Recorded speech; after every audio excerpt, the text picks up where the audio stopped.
welcome to Inside the UPSL on TV Max and on tvemax.com. You can also find us on Twitter, Facebook, and on Instagram. That is at UPSL Soccer. I am your host, Alex Naveja, and alongside of me tonight is Ardef Takari and Dennis Pope, as we're here every Thursday to bring you guys the latest news on the fastest growing pro development soccer league, the UPSL.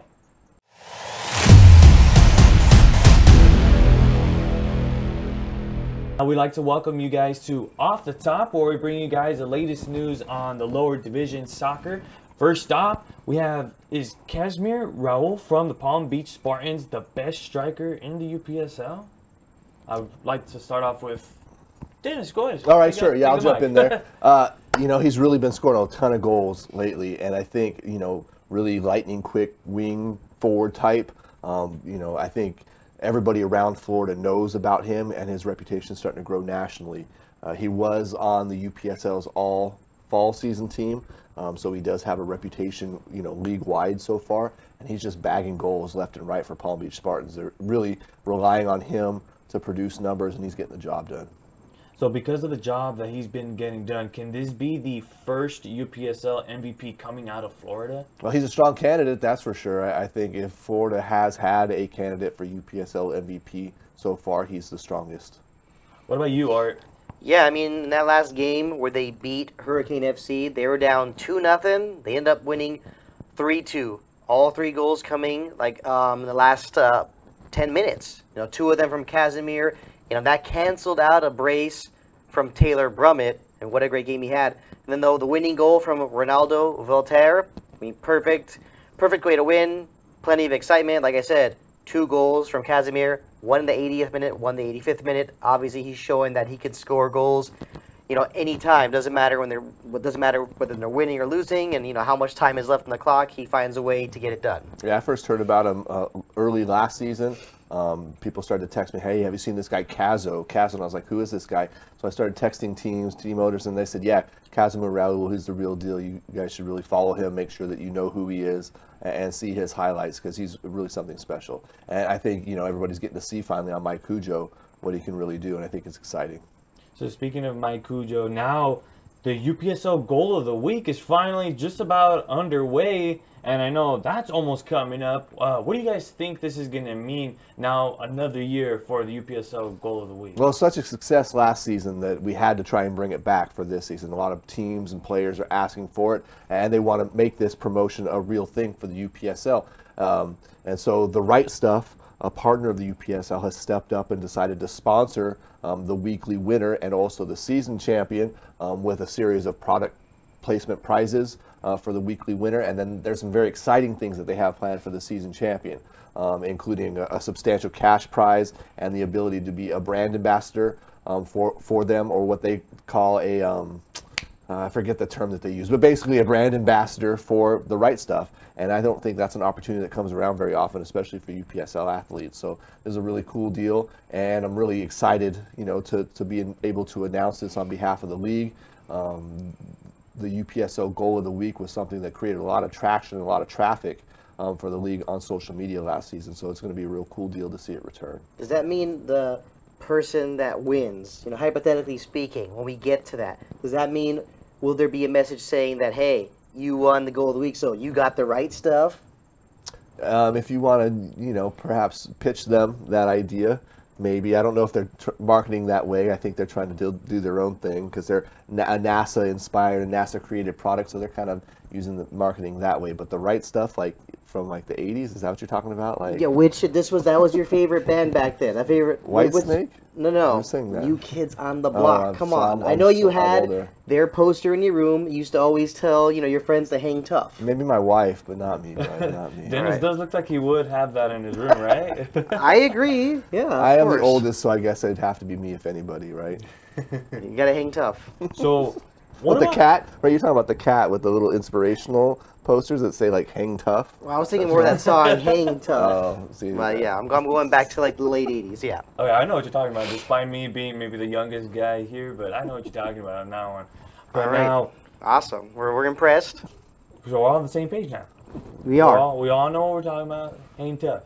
All right.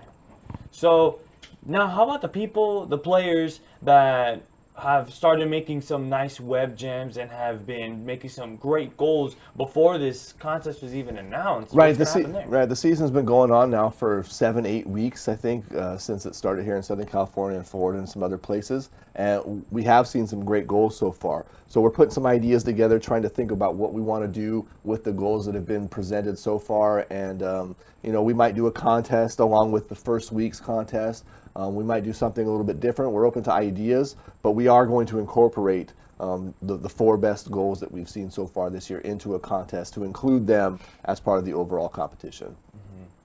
And now shifting our way to some pretty big news over in the NPSL Pro, where the Oakland Roots getting some recognition nationally as the Trailblazers. Their player Damian Lillard was wearing one of their shirts coming into the basketball court, along with even in the post-game press conferences. Pretty big stuff right then and there for the Oakland Roots.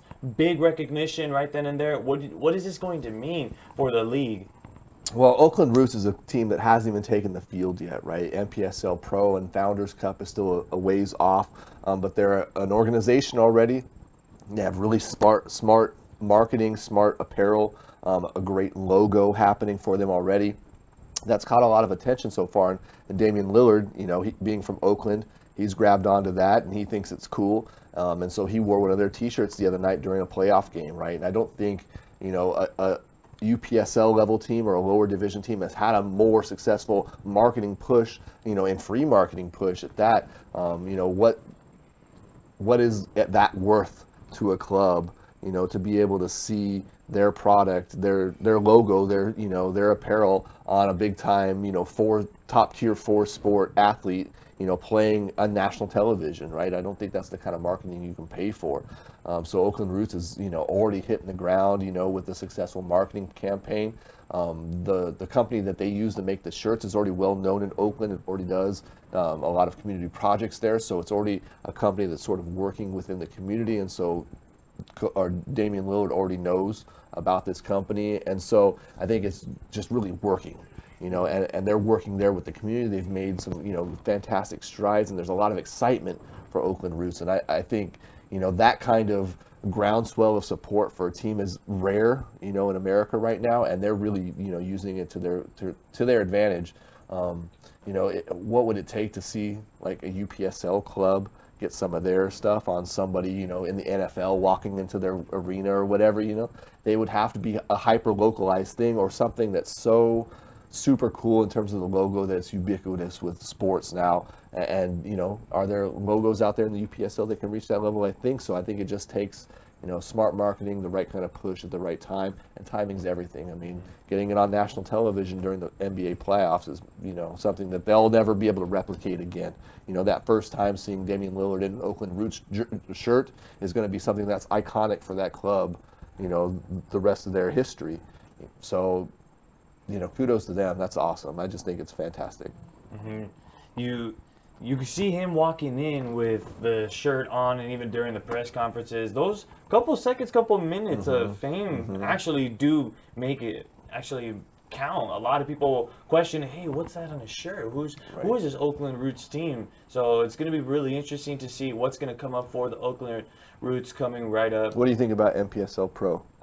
I think it's called NPSL Founders Cup, and it's hard to say, you know, what I think of it. We got to wait and see how it comes. It's going to be a regional type of professional league.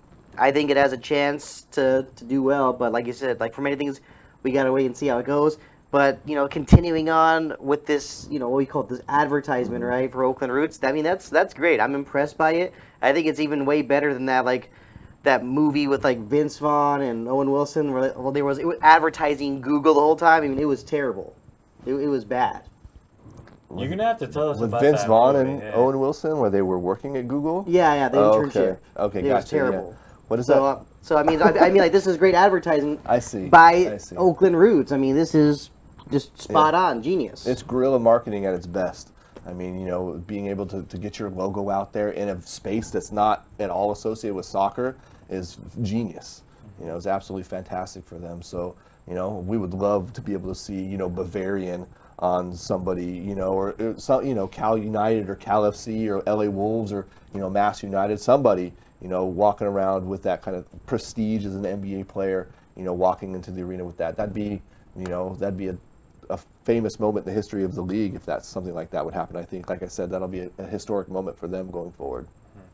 So we're going to go ahead and wait and see what the next big moment for the UPSL will be. But we're going to take our first break. But when we come back, we'll be time to put on our swing shoes as we're going to swing our way to the East Coast swing. But fans, don't forget to follow us on all of our social media platforms, Instagram, Facebook, and on Twitter. That is at UPSL Soccer.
Welcome back to Inside the UPSL, presented by TV Emax.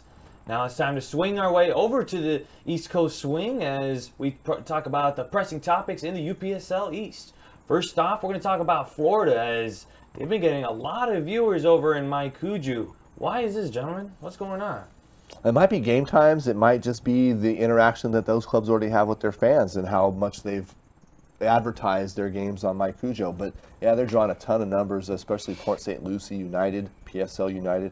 They're getting over 1,000 fans per game these last few weeks, which is outstanding. I think they're leading the league in viewership so far, and that's something that, you know, goes without, you know, giving them, you know, all the credit that they deserve for that. So, you know, more for it for PSL United. You know, keep drawing those numbers in, keep driving viewers to MyCujoo.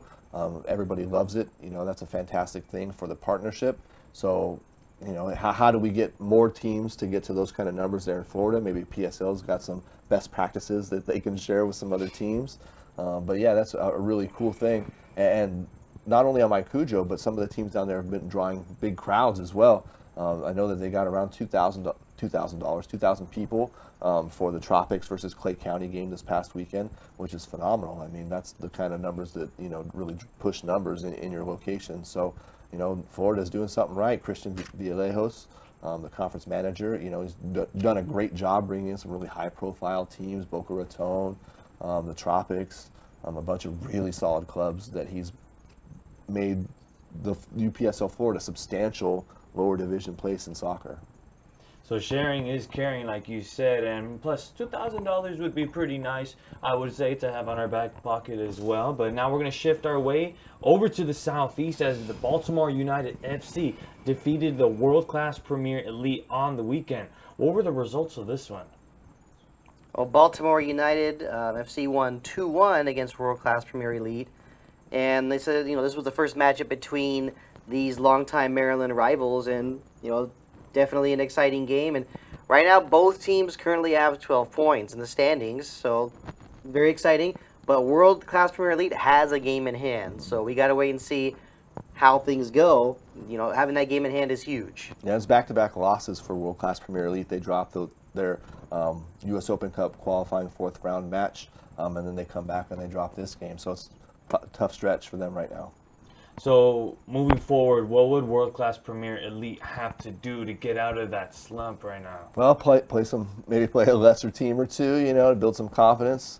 But they need to get back to winning to get back into the playoff race.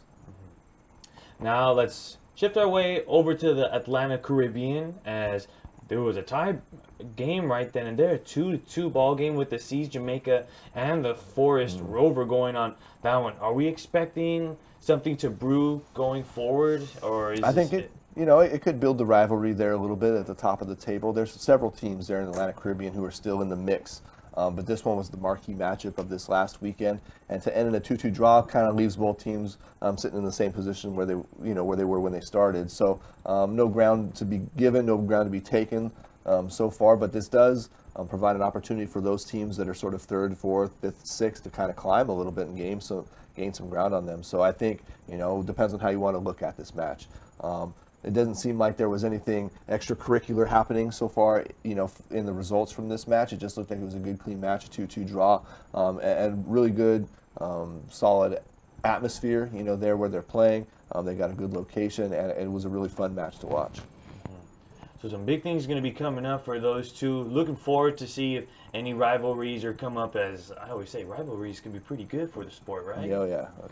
So now we're going to make our way over to the northeast as Majid Saeed getting some scoring done over in Mass United, topping up against Lone Star in the season opener. Big game for that one, correct? Right? Yeah, of course. I mean, as you know, the reigning Northeast playoff champions, getting 2 goals from their best player. And, Majid Saeed, he's played before. He's from that area. He's very well known. Played for UMass Lowell. I mean, in his junior year, he had 5 goals and 2 assists. So he's a well-known name over there. And I think this is obviously a very big win for Mass United over Lone Star. Yeah, he was big for them in last year's in their playoff push to get to the national finals. He was a UPSL, I think, 3rd team selection. And so, yeah, he does, he carry a lot of respect for them and carry a lot of weight for them, too. He's their #1 option up top, their big man, so to speak. And so to see him score 2 goals in the season opener and then get a win is a good sign, I think, for Mass United.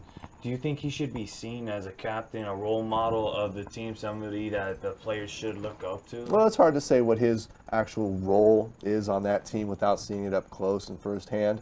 But I think, anytime that you have a player who scores goals, they're kind of going to be seen as, the star of the team, and they're the one getting their name in the paper and so on and so forth. But, does that player really take on the personality of a captain or more of a responsibility with the club? Maybe it's just enough that he can score goals, right?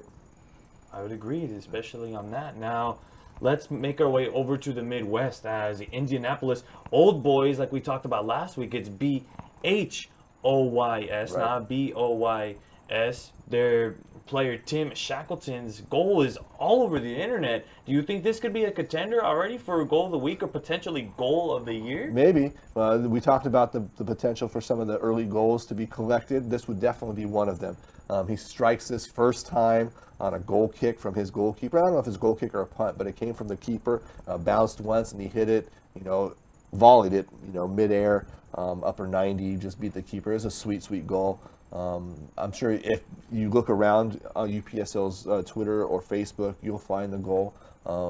Yeah, it looked every bit a goal of a week contender for sure, and perhaps a goal of the year contender as well. Should we be looking forward to seeing him down the line, at least in a goal in the week contender, Art? Absolutely. I was on social media earlier. The goal was awesome. I had to watch it a couple times. So yeah, absolutely. Do you think people would say, look, I want to do the Tim Shackleton when they're trying to do a shot? Would it be something like that? Maybe there in Indianapolis, it'll become a thing, the Shackleton. Yeah, maybe. It sounds pretty good, too, the Shackleton. The Shackleton. Sounds like a sandwich that you would get at a local... Hey, easy. You're going to start making me hungry. We're not even done with the show yet. But now, final stop. Let's make a stop over to the Central as the newcomer San Antonio Corinthians going to play a friendly against the Liga MX opponent. Looks like it's going to be the Santos Laguna playing on that one. What type of recognition is this going to bring in for San Antonio? And this is a big thing for their club, obviously, to bring in a Liga MX side, caliber of Santos Laguna. I think speaks volumes to the capabilities of the front office to be able to schedule that, have the connections there in Mexico to be able to make all that happen. That's going to be a fantastic thing for their fans. I think the tough question is that with so many good teams, so many good UPSL teams now in San Antonio, is this the thing that separates them from that pack that includes Samba and Runners, and I'm missing another one. But essentially, you know, is this the move that kind of elevates them to the point where the fans look to them as the #1 UPSL team in San Antonio? And I think maybe. I mean, obviously there's going to be a huge Hispanic audience for that. They're going to go and see Santos Laguna. They're going to hear about Corinthians if they don't know about them already, because they've been around for a decade now already locally. And they're going to begin to follow Corinthians in the UPSL, and then they're going to begin to follow the UPSL, which is, you know, hopefully the pattern that it takes. And so bringing Santos Laguna in is, you know, masterstroke. You know, to be able to do that for their front office is really cool. And I think that'll be a big deal for the UPSL as well. That's going to bring more of a crowd, more recognition, more people going to want to know what is the UPSL. Oh, I want to play for the UPSL, Right. or I want to take part in the UPSL. And this sort of thing has happened before. There's been teams here in Southern California who've played, like Cholos Tijuana and some other clubs from Mexico before. And so it's not out of the realm of the UPSL to be able to do this. But it is a first for a team in Texas, a UPSL team in Texas that we know of, you know, recently to be able to do this. I'm sure, you know, other clubs have done this before. You know, they have a very close relationship. There are people in Texas with the people of Mexico. So I don't think this is something that's brand new, but it is the newest version, right? And I think there's a lot to be excited for about that, you know. So unfortunately, the song called The East Coast Swing has come to an end. But when we come back, we're going to go ahead and say what's up to the UPSL West Side. Mr. John manages a small football club with just a few followers. Every day he wonders, how can I attract more supporters? Internet is the answer, but a channel is time-consuming, expensive, and hard to maintain. Everything has changed since Mr. John met MyCujoo, the football broadcasting solution for small and medium-sized clubs and leagues. Mr. John noticed how everything has started to change quickly when supporters and fans began to arrive. If you want your club to enjoy the same benefits as Mr. John's, sign up with MyCujoo.tv. Attract more followers for your club and empower its business now. MyCujoo, democratization of football broadcasting. MyCujoo.tv.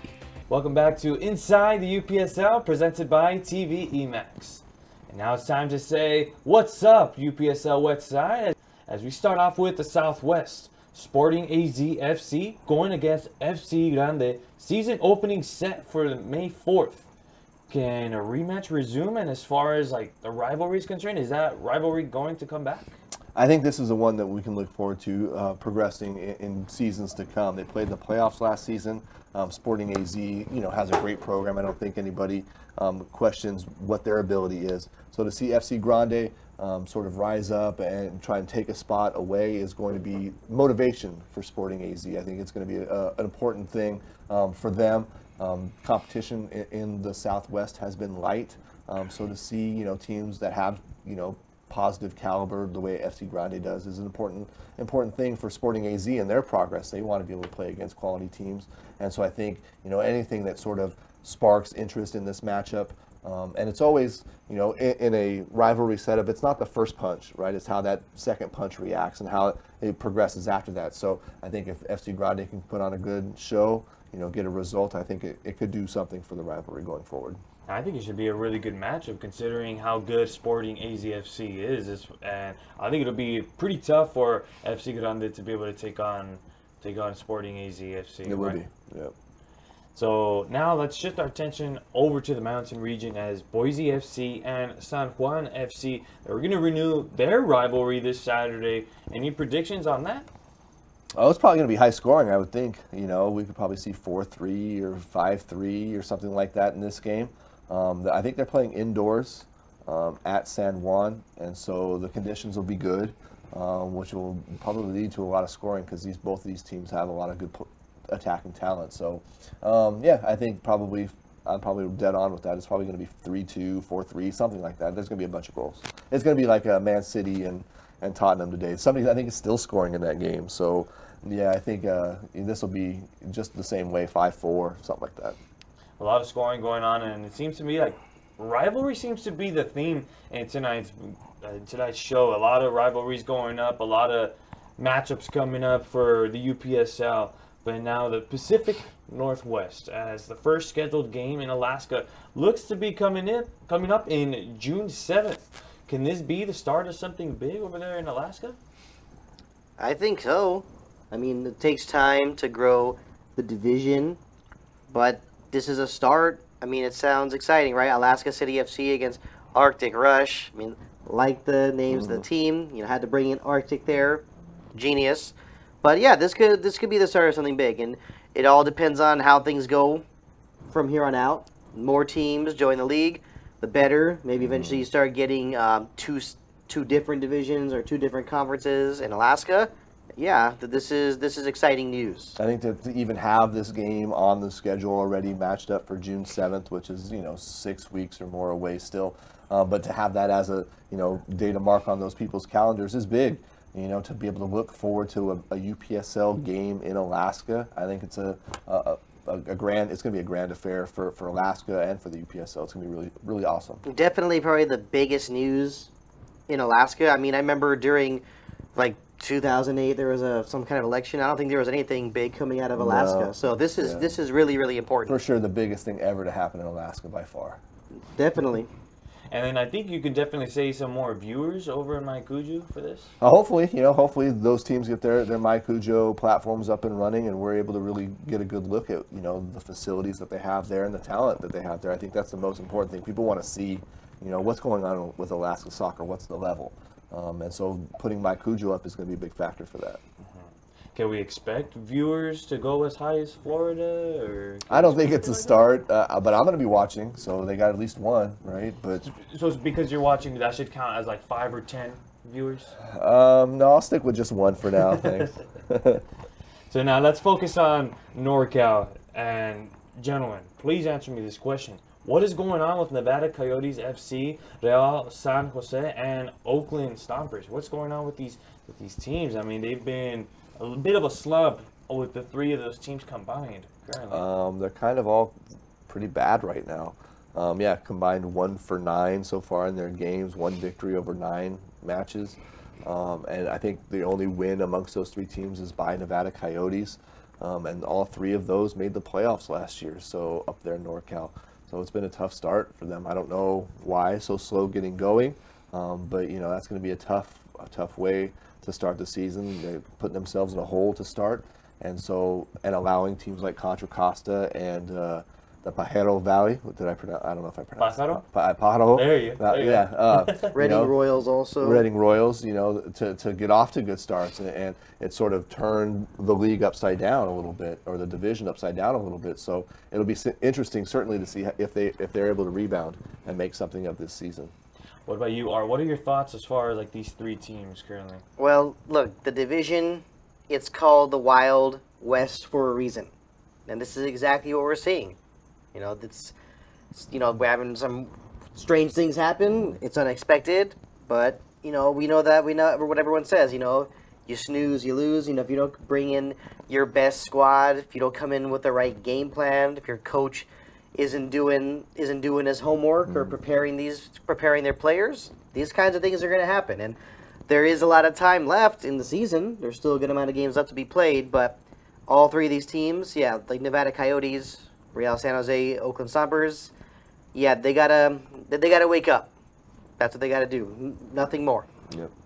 Just like you said, Wild Wild West. Cowboys trying to go for the guns, draw, and they ended up missing their mark right then and there. Can't get the accurate shots. But now, final stop over to SoCal as the Alta California Soul. They suffered their first loss after their 8-game winning streak. How shocked are you guys of this?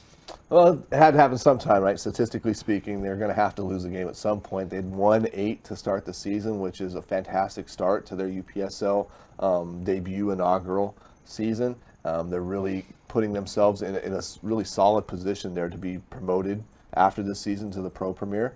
But I think everybody saw when Santa Monica United came in. Santa Monica United is a massive youth club here in Southern California. They have hundreds, maybe if not 1,000 or so kids in that youth program, and so they were going to sort of leverage that and their community support to create what is probably already a super competitive men's side into a UPSL team.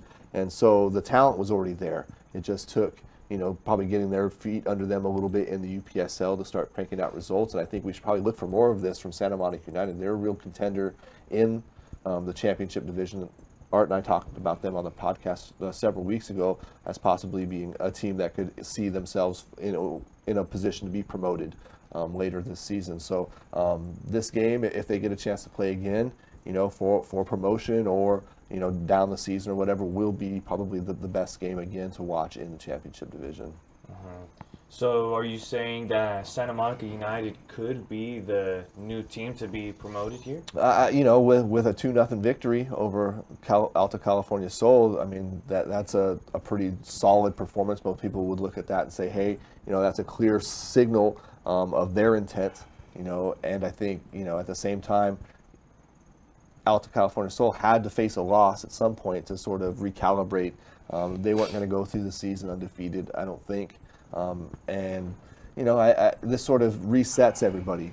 It sort of, everybody gets a snapshot at the season, gets to see where they're at, and how much work is going to be needed to be done to get where they want to be. Well, I mean, one thing also worth pointing out is that according to the standings, Santa Monica United has 2 games in hand and trails Alta California Sol by 5 points. And Santa Monica United has 6 wins and a tie. USA Soccer Stars, who are in second with 22 points, have 7 wins and a tie. And Santa Monica United will be playing USA Soccer Stars this coming weekend. So that is the game to watch. That is the game to watch, whether you're going to try and find it on, whether you find it on MyCujoo or, it's really not that far from here. So, maybe we could all just carpool and, maybe hit up a Denny's or something on the way. It can be done. Waffle House, right? Yeah, that's probably a better idea.